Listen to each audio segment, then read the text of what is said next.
Dr. Bachelet is very generous and is going to entertain for us some questions and answers. And I think we have some microphones, and I want to ask you to please raise your hands so we can, we have Barbara right here. Get your questions. And BC? How much money have you managed to raise for your department?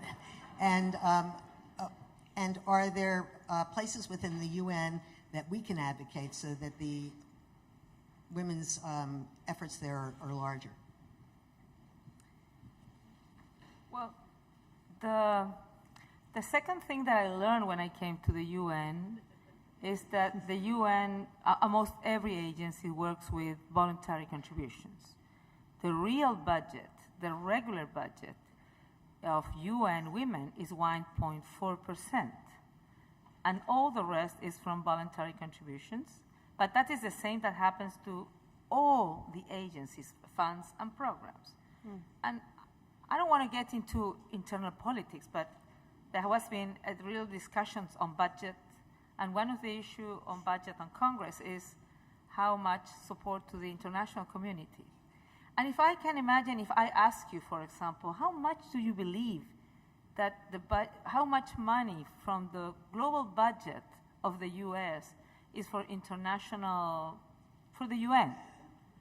I'm not going to ask you one by one, but I've been told that many people in the US believe it's about 20% or 30%. And it is 0.04%. That's the money that the US government through Congress gives to the UN. So it's not that you have to push to any other UN agency, because we're all trying to get some support from traditional donors. And I have to say, we have some countries that really are making a huge effort, like Spain, even though the crisis they have been having there, have been maintaining the commitment.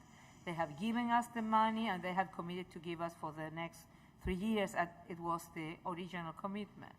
Norway is also a very good donor. Then it's Canada.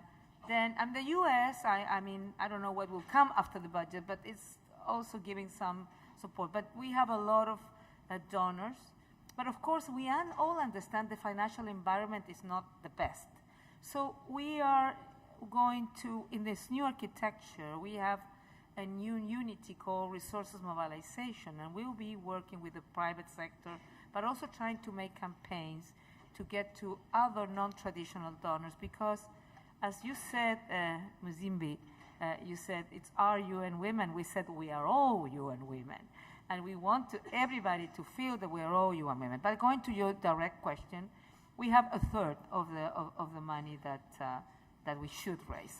But you know what? Something that I have in my life is resiliency as a characteristic, tenacity.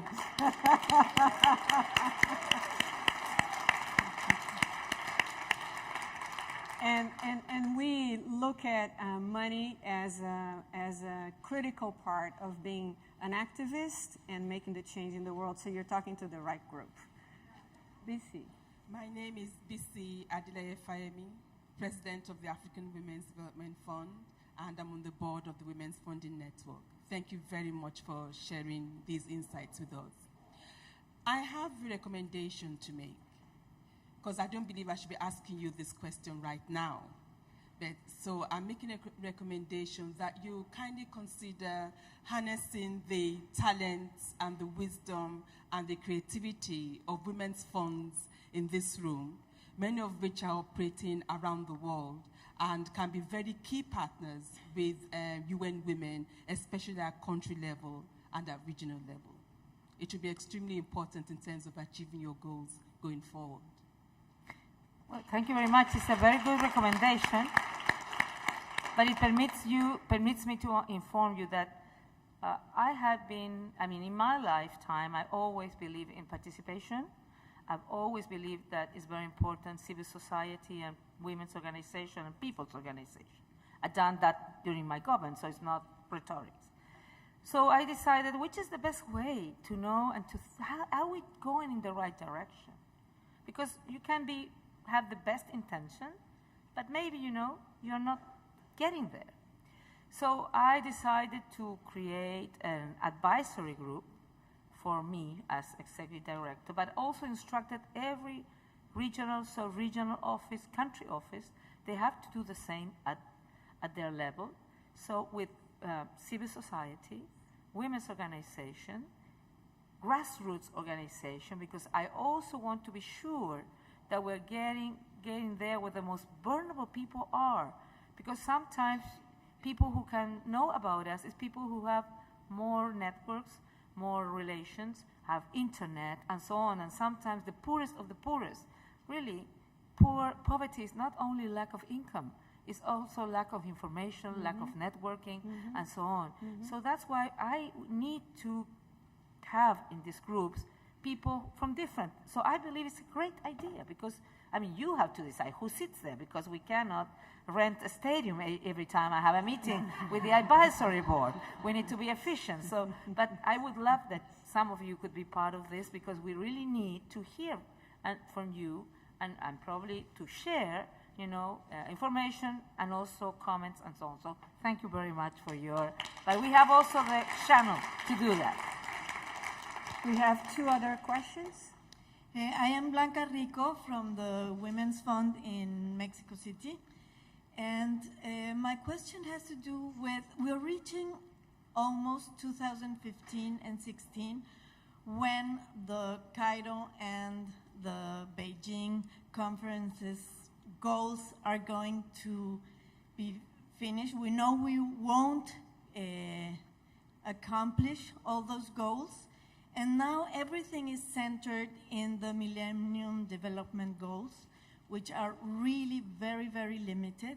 So I would like you to update us in how are, from the UN Women, from the UN Women Strategy, what are you doing to make this happen again or something similar? Because it has been really key, at least in our region, to advance our agendas. Thank you. Well, yes, you are right. The Millennium Development Goal could be seen as minimal development goals too, very, very limited. But the fact is that there are countries who need to achieve and that won't achieve that in 2015, even if they're minimals. So in the UN, the whole UN, there is a discussion, what comes beyond 2015? So we're still discussing that, so I'm not able to tell you as UN system what will come.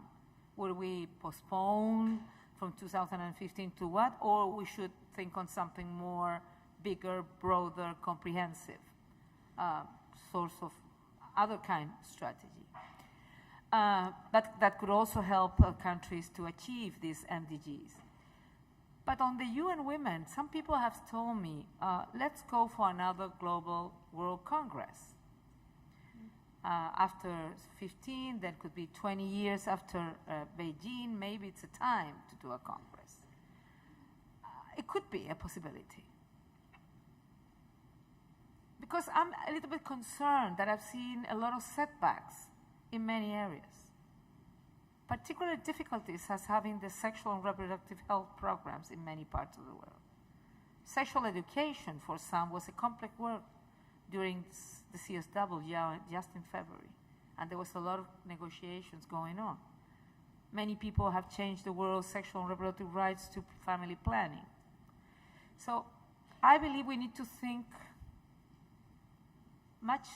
I need a little bit more time to think which is the best strategy to progress on all the areas that women need. Because when I mentioned these 4 priorities, some of you could have been surprised I did not speak of something that is essential, that is education or health, women's health.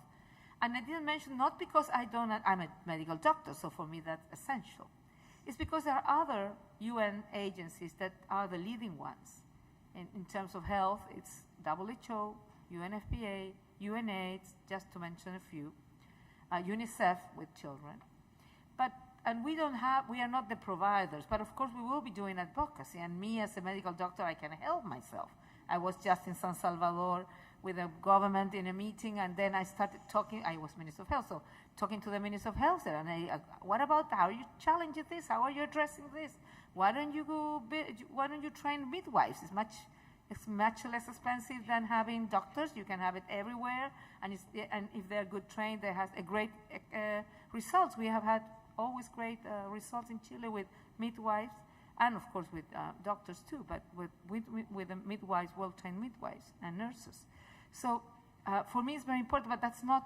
We didn't have the specific capacity. We will be doing more mainstreaming and in that sense on advocacy. The same with education, the same with migration, and there's many, the same with HIV/AIDS.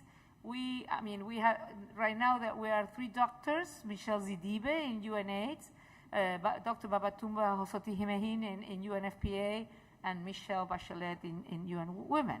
So Babatunde said to us, okay, let's be all 3 Michelle. We were going to work and push together towards fighting for women who live with HIV/AIDS. So I mentioned this because I think we need to think which are the strategies that will permit us to progress and not to set back. And because there's a lot of different forces pushing in different directions now, I would say.